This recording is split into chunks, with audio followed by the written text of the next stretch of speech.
Hello, and welcome to Pivotal Moments HQ, a podcast sharing, exploring, and celebrating stories of change through mindset and wellness and their impact on relationships. We are all agents of change and have the power to pivot at any point, at any time. I'm your host, Siria Gutierrez, along with my co-host, Melissa Robena. On this episode, we talk about my trip to Costa Rica and my experience with plant medicine. This quote-unquote trip changed my life and perspective. I went in seeking a reset and ended up healing my heart. Welcome back, Siria. Thank you. I'm so excited to be stateside. So listeners, Siria abandoned me for like a week. Two weeks? When she went to Costa Rica on a wellness retreat. Yes, I went to Costa Rica for a week, and then after that, our schedules did not align. So this was the longest time since we've gone without seeing one another. I have to say, I had like a little withdrawal. Yeah. It was weird. Mm-hmm. It was weird. So I was half expecting you to come back from this cult. And I know we kind of joked about it before, that it was going to be like this wellness cult. With you kind of having like how Stella got her groove back. Like I was expecting you to come back with like a really nice tan, some braids, like. I got the tan, but I didn't get the braids. I didn't have that kind of Stella got her groove back vacation. But overall, how was your experience? Let's talk about that a little bit. It was amazing. And the official spiel, before anybody gets totally turned off by what happened, is I got this straight from the CMO of Rythmia, where I was at.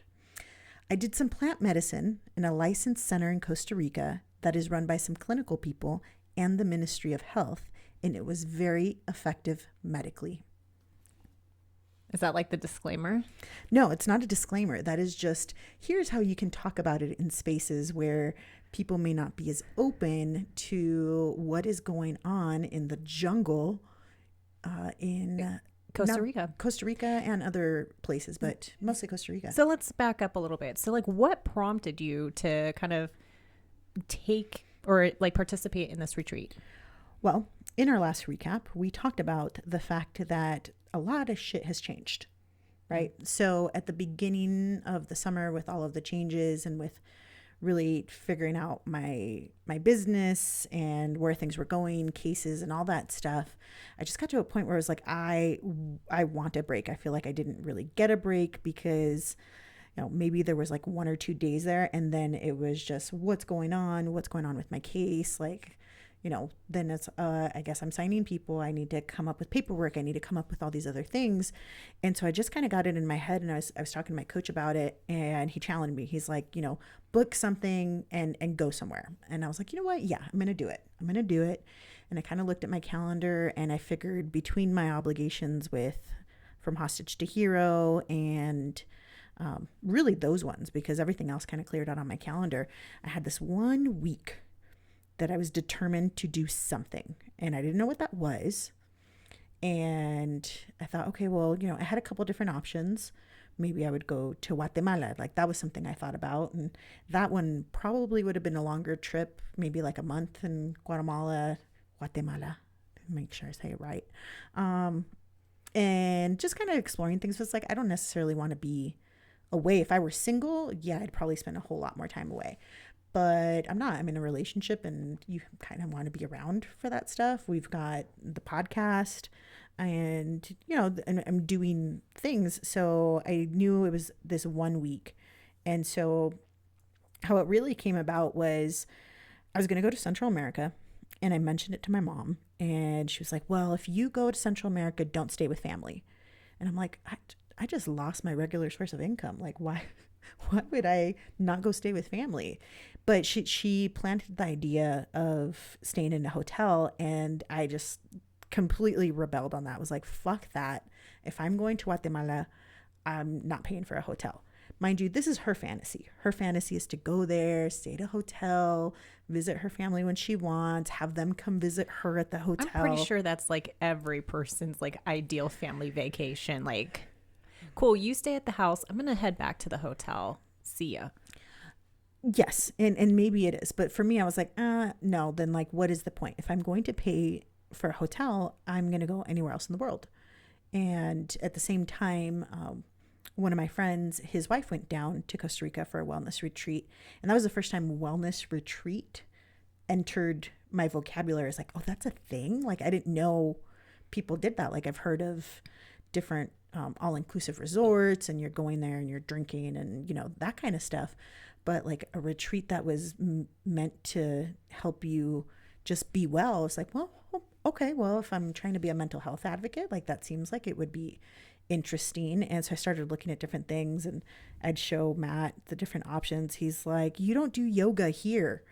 I'm like, this is aspirational me, and aspirational me wants to do yoga on the beach.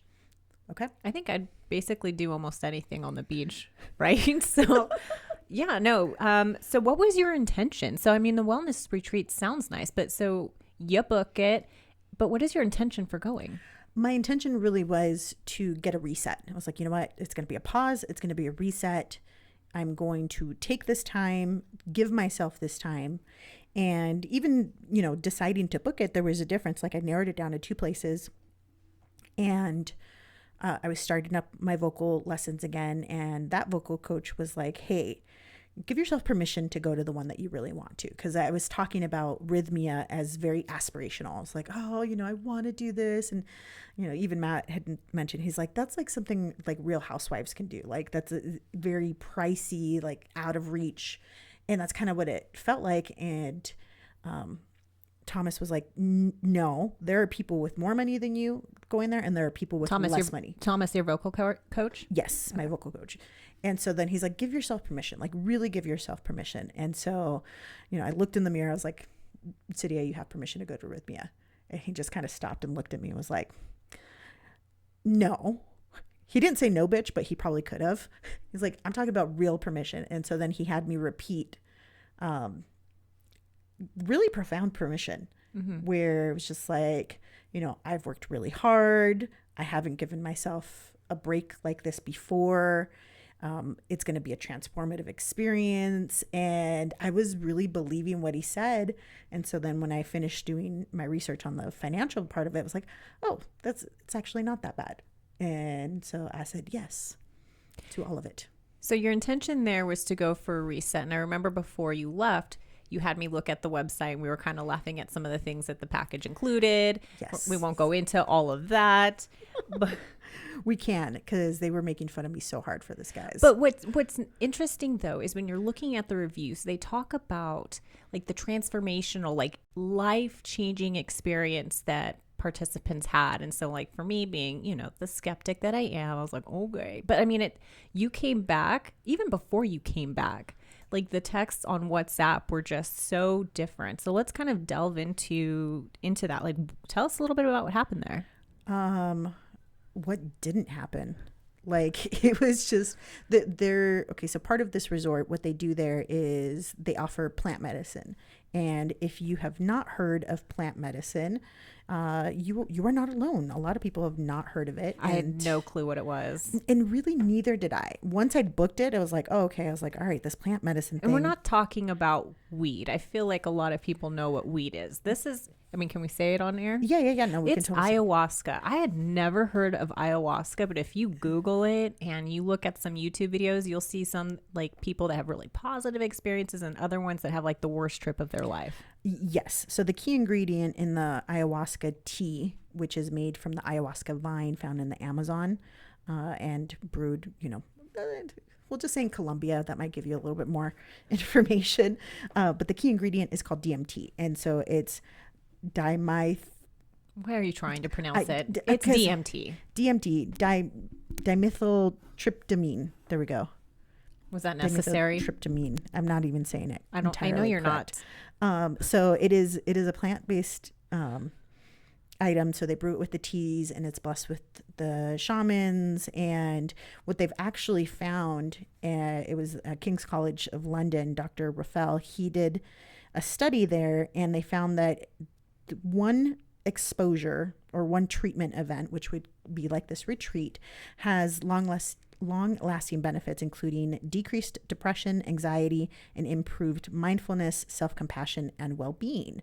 And so this is also a plant that has been used at least 1,000 years. At the retreat, they were telling us it goes back at least 5,000 years that they can trace it to humans using this experience. And in fact, there might even be some connections between, actually, no, there is a connection between animals using different kinds of plants, or the dolphins actually will purposefully attack a blowfish in order to get poisoned, and they get high.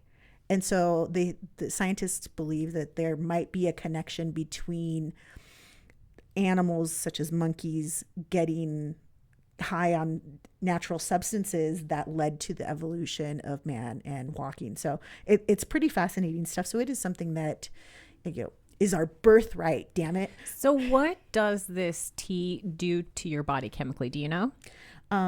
Yes. So what it does is it lowers your fear inhibitors, and it also increases dopamine and serotonin in your brain. So it does those things. There's a couple other things that are going on. There's one effect of the potential trip that you could take with the ayahuasca called pinta. And, in Spanish, that's paint. And basically that is when people are having colorful hallucinations, or they can see geometric shapes and things like that. And so the studies that they've done shows that what's actually happening is your brain is rewiring itself, and you're making those connections. And so you seeing those things when your eyes are closed is actually evidence of that. Now, this is woefully understudied.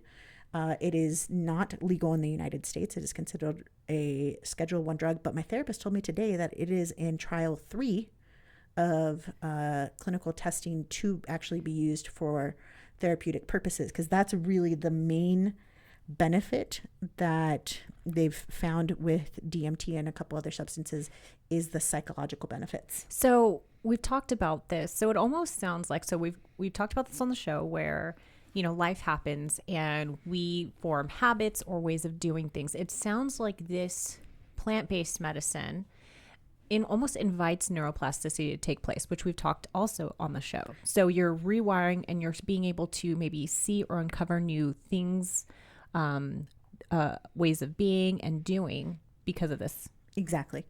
So you're able to almost like fast track it.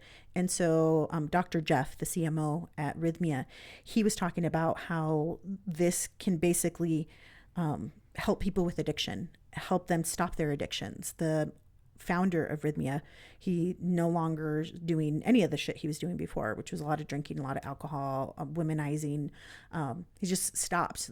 He replaced it with ayahuasca on probably more regular basis than most people have access to, but it's a different way of being. And there's certain things that the medicine doesn't like it doesn't like red meat. It doesn't like low frequency foods. So anything that's,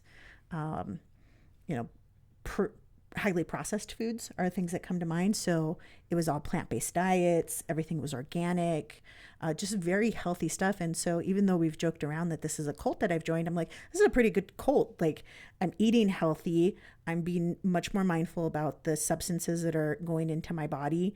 And, I'm sleeping better. I think it cured my snoring. Like, there's so many good things. I'm like, you know what? As far as cults go, yes, I did drink the Kool-Aid and I went back and asked for seconds and thirds. I was gonna say, yeah, you did. Yeah, so let's completely. talk about that. So, obviously, they ease you into it, and there's shaman, but there's also medical professionals there to kind of monitor everyone's progress through this ritual, this ceremony. So talk a little bit about that. So what is, like, when you take it, what do you feel? What happens? At first, nothing. You feel the taste of it in your mouth. And I had a journal with me, and it was interesting because in the beginning I was trying to document everything. I was like, okay, what is this? Like, what am I experiencing? Down to like even the drum beats of like 1, 2, 1, 2, 3, 1, 2, because I was just trying to capture as much of it as I could. And so the first ceremony entry on July 20th says taste. It tasted not great, but like something familiar, tamarindo, came to mind. Like it was this like brownish, purplish tea that had some thickness to it, not as thick as the very last one we did. And we did 4 ceremonies total.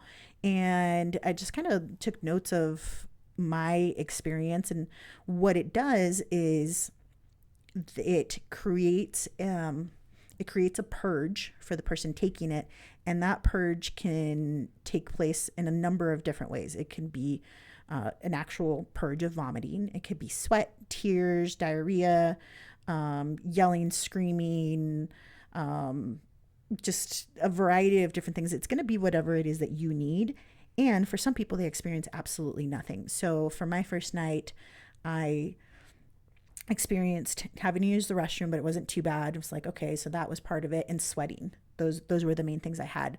The following night, I experienced lots and lots of crying, which we can get into a bit more because it goes into my transformation of healing my heart. And then outside of that, I'm trying to think, the last night, probably sweating, but I was also very active. It's like, it's high vibe. Mother ayahuasca or mama ayahuasca, you'll hear people talk about her in many different ways. First is kind of taking an assessment of the person and figuring out, okay, what does this person need? And so every single person is going to have a very unique experience that is custom made for them, meeting you basically where you're at, which I thought was pretty cool because no two experiences would ever be the same. What I really like about this, so your intention was to go there to kind of have a reset. You've had a lot of shit going on in your life and you just need a little reset to maybe get some clarity. But I remember you telling me that the ayahuasca tea really just goes throughout your entire body to kind of just see what you need. And actually what the outcome was not just a reset, but healing, specifically where it came to your father.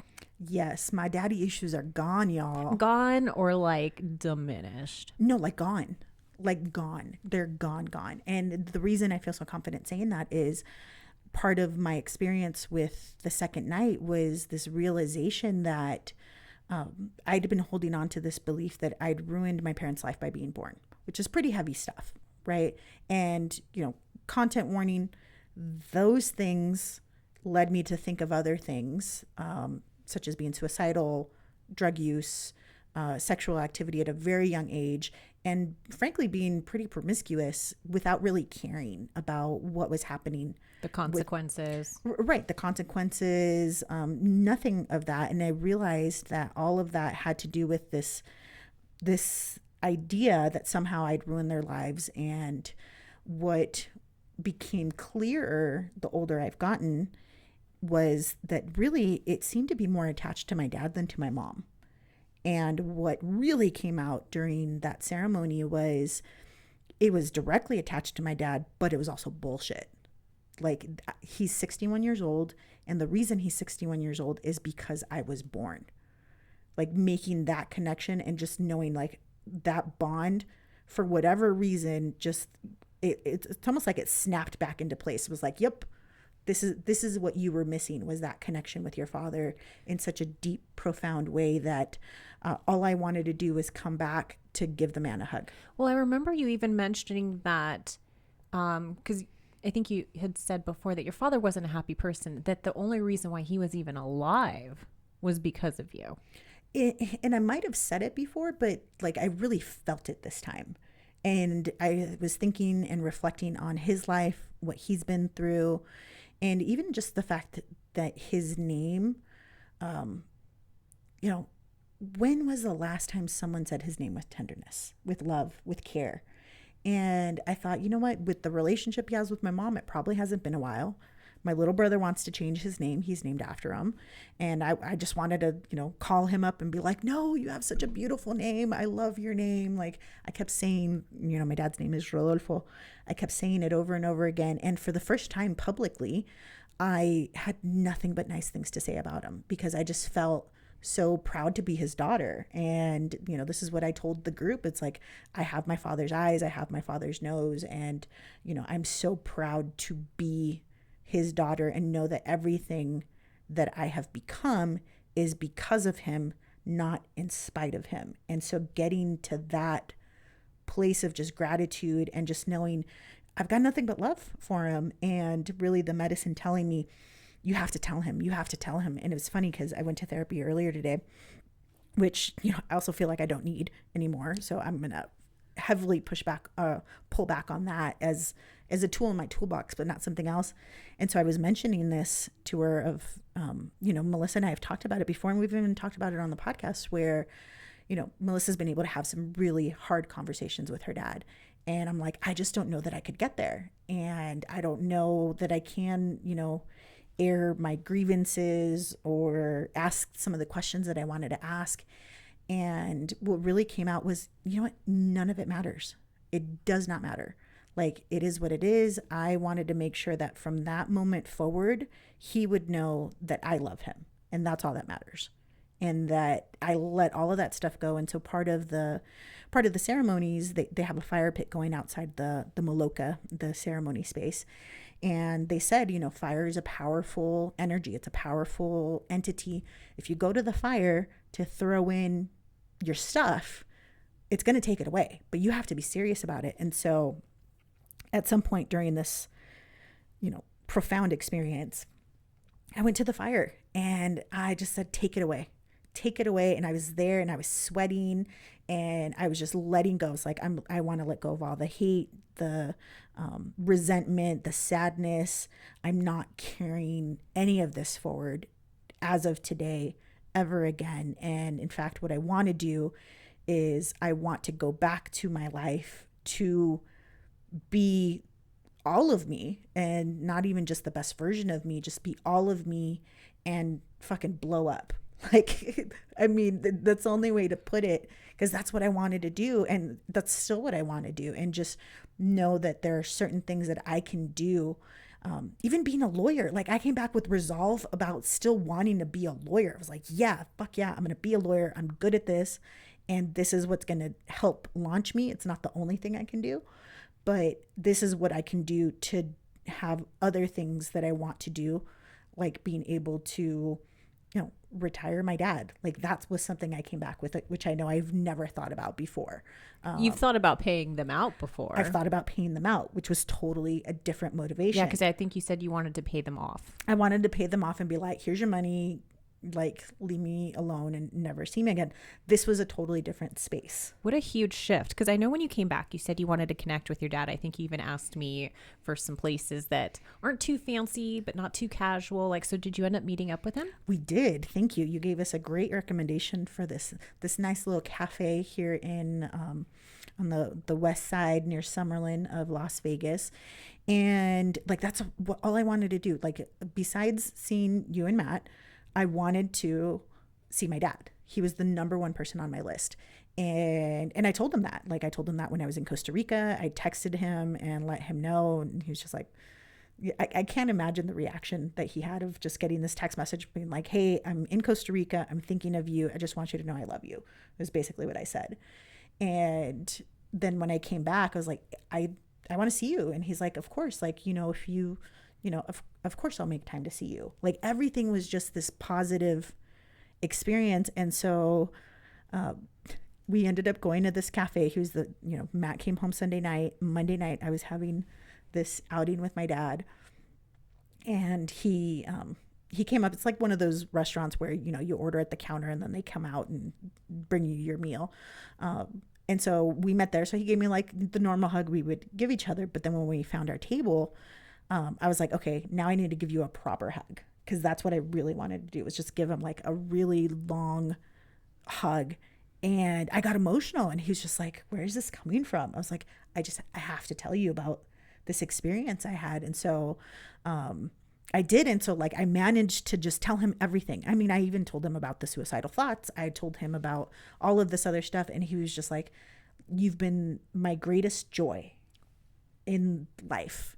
Like, you've been the best thing ever. And I'm like, even then though, he couldn't cry. Like, he got watery. Like, I know it's okay. You can get emotional too. I'm like, it's hitting me hard. But what hit me was really, going through it. And then it just became a conversation. We started talking about different things. It's like, I want to know him as a person, and just giving him that credit. But what was really cool was the next day he sent me a message and was like, that was by far the most beautiful day of my entire life. You've been my greatest joy and achievement. And, I've always been proud of you. I'm so glad that you had that experience. And here's the kicker. Don't forget your mom was part of it too.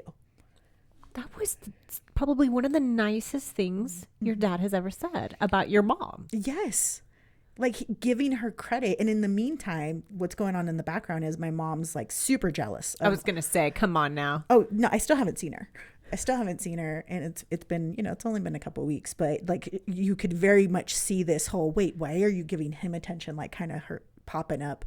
And I was like, this isn't your time. Like the healing and the realization that I have was really, I came to earth for my dad.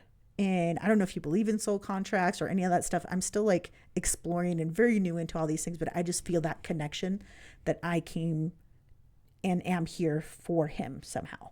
This makes my heart so happy. I know you and I mean, the running theme of this podcast is daddy issues. So this is our last episode. This is our last episode. Just kidding. It's not.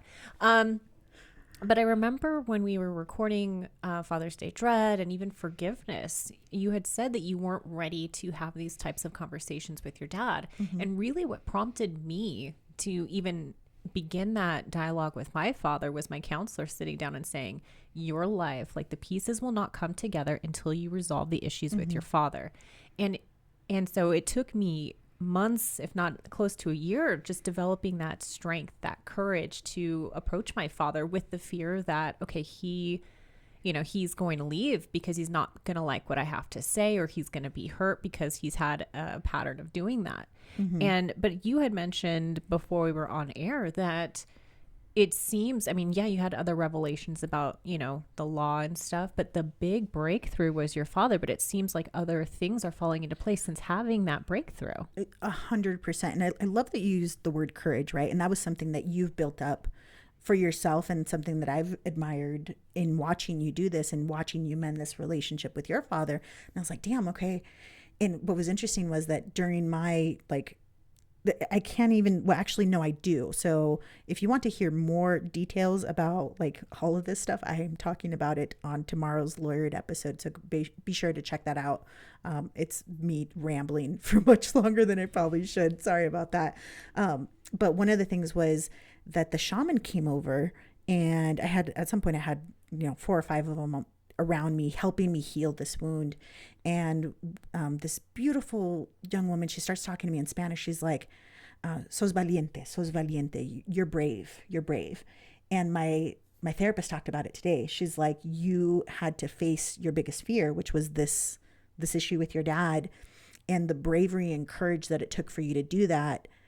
You're now seeing that is the hardest thing you've ever had to do. And because of that, everything else that you have going on, it's easy. Like I'm not afraid of being a business owner. I'm not afraid of what's going to happen with these cases. Like I'm just, not that I don't have fear, because that's not what it is. It's just, I'm not being limited by it. And it all went back to this courage. And so when you're talking about like Brene Brown's work, right, it's like all about leading with courage. She's like, and my therapist was like, this is what that was. This was you breaking through that barrier for yourself and realizing that I'm fucking unstoppable because of this. That's awesome. So like, okay, so you come back, right? You've engaged in plant-based medicine, and after a while it starts to, get out of your system. I love what you said about, or what your counselor told you today about chasing the high, right? Mm-hmm. You left feeling good, like, fuck yeah, I'm going to take on the world. Can you talk a little bit more about that? Because I found that to be really interesting. Yeah, and I'm glad you brought that up, because it was something that was really important. So, I'm talking about Rythmia and this experience because I think it was profound. I certainly felt like I healed my heart in a way that I didn't know I needed. And so, yeah, if this is something that you're open to and you want to learn more about it, like I'm more than happy to talk to you about it. I do think it's something that should be available to everybody. One of the things that my counselor cautioned me on was, look, just as people get addicted to numbing their feelings and not feeling things, people also get addicted to being as open and vulnerable as you can be. So, the key for any kind of experience like this is really to figure out how to incorporate the things that you want into your life to keep that there. Because if the solution is you go back to Costa Rica every couple months, or you're constantly chasing that again, then you're not actually living your life. You become this chaser of these other things, but really it's you needing to implement this into your life. And, if you feel disconnected and you're like, I want to reset, yeah, you go back and you do it. And so I am going to go back to Costa Rica, but I think with that advice, I'm going to make it at the tail end of when my commitment will be to go back. Because, yeah, I thought, well, annually, but maybe I go back every 2-3 years, like not a big deal, because I'm living life now.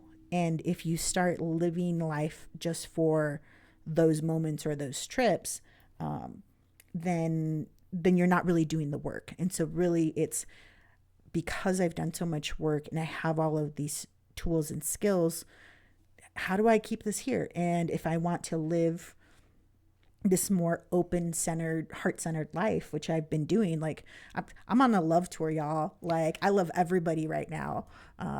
Melissa's like, I'm shaking my head. Yes.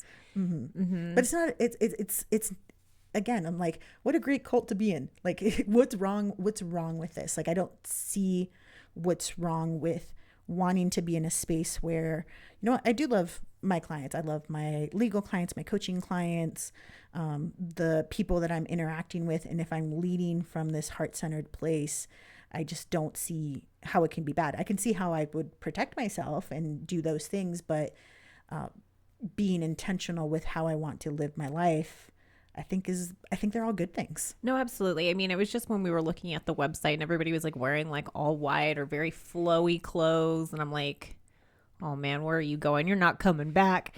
But it sounds like it was an amazing experience for you. So how, I mean, I know you've only been back for like a week and some change, because like I've been counting the days. But like, how does it continue to influence you? I'm connected to the group still. The group formation there was incredible. And so I'm still talking to them. We have a very active WhatsApp thread. We also have a Facebook group.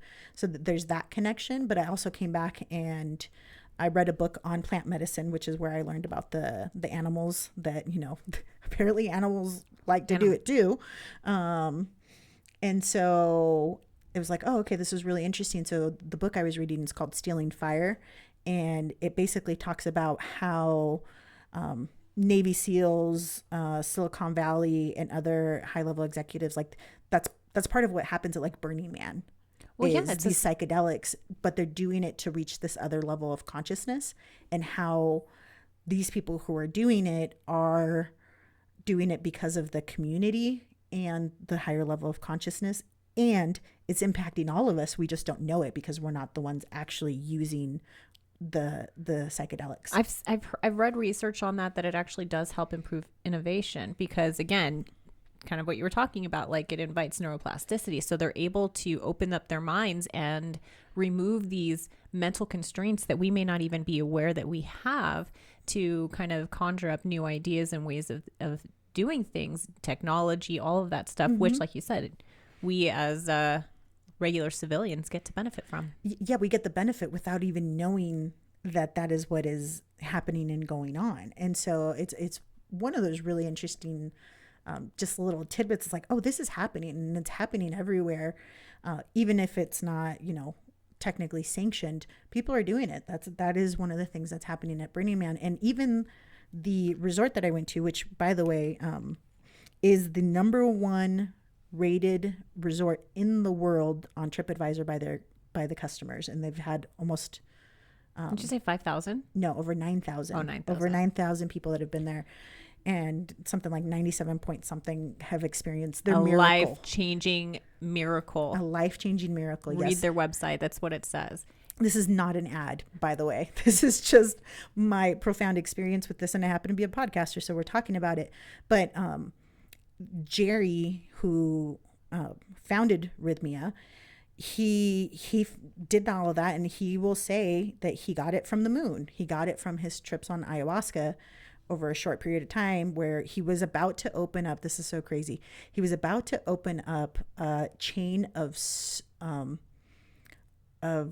exotic bars or strip clubs or whatever at airports called the Cockpit, which I thought was fucking hilarious.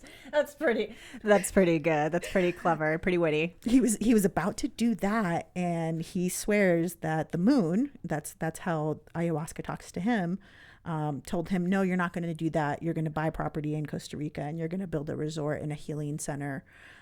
And it really is like this healing vortex of positivity. And it isn't even toxic positivity. It's just people wanting to be good. And what was fascinating to me was the depth of the conversations that happened as the week progressed, and the more you just got bonded to this group of just amazing individuals. I still don't know what probably like half of them do for a living. Doesn't even matter. That's really cool. I'm really happy for you. I mean, you can hear it in the way that you talk, the way that you carry yourself. Sounds like it was a really amazing, dare I say, life-changing experience. It was a life-changing experience, and I'm super excited to just keep going forward and put out more positivity into the world and to continue to lean into my play big, which leads me to our announcement that this, dear listeners, if you have been paying attention, was supposed to be our live episode. But since, I went off to the jungle and did some other shit. And left me. And left Melissa, we weren't able to quite get it together. So this Friday, August 13th, Friday the 13th. Seems appropriate. It is super appropriate. We, Melissa and I, are going to be going live on Instagram at 5 p.m. Pacific Standard Time to do our live anniversary episode. We will, of course, be hopefully being able to get the audio. I'm sure we'll be able to do it to drop it as a podcast episode here, but we would love to have you join us. Yes, join us, ask questions live. We have connected with a few of our previous guests, so some of our favorites will be back on to just kind of check in, see what they've been up to, how much their life has been profoundly impacted by, our podcasts and stuff, so it'll be a lot of fun. So come and join the party. Yes. So one more time, that is live this Friday, August 13th, 5 p.m. on our Instagram page for Pivotal Moments HQ. We'll see you there. We want to hear from you. What was the highlight of this episode for you? Let us know on our Instagram, Pivotal Moments HQ. We want to thank our producer and music director, Ron Johnson. This